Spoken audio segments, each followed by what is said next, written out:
یاره چې ګاډی نه راکړې نو مې راکوه صفا انکار وکړه دا میسج نه اورې ورنګ نو چې دا کار دی غلط دی ښه رخصه مړه ولې یاسر څه وشو مړه ناصر نه مې ګاډی وغوښته اوسه پورې ما سره خبرې کولې اوس چې څنګه مې ته ګاډی وکړو ډایرکټ غیب شو اوس نه میسج اورې او نه رنګ وچته عجیبه انسان دی نو ولې ګاډی درکولو نه انکار وکړو څنګه نو ظاهره خبره دا وګوره چې ګاډی نه مې ورته ویلې اوسه پورې 15 منټه وشو چې ریپلای رانله او نه رنګ وچته نه نه یاسر هسې په چا شک مه کوه کیدای شي چې بله خبرې ځکه ریپلای نه درکوي نه نه هیڅ کومه بله خبره نشته دا په زوره زما میسج نه اوري ځکه چې ماته ګاډی وغوښتو یاسر په اسلام کې په یو چا باندې بې ځایه او بې ثبوته غلط شک کول منع دي حدیث شریف کې راغلی دي چې له بد ګمان او شک کولو څخه ځان وساتئ ځکه چې بد ګمان تر ټولو دروغجنه خبره ده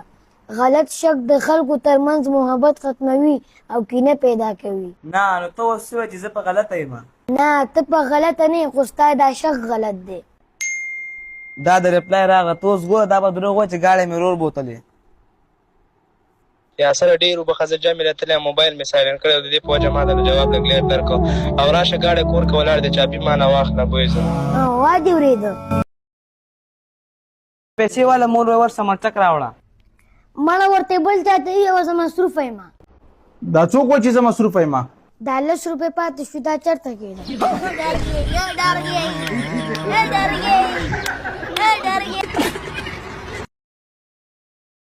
مالا ناصره زما لالا دومره د کار نه دی سبق وغیله ورځینه کار روزګار نه شي ټوله ورځ کور کې هسې ناست دي کله وایي دا راوړه کله وایي دا مه کوه کله وایي هغه مه دي مړه لالا نه سم ځان یې راته پلار ساز کړی دی او ته څوک یې زما لالا بس دا خبرې کوې زما لالا زما د مټو زور دی زور زما په ژوند کې چې کله ما باندې سخته ورځ راغلې ده زما د شاته زما لالا ولاړ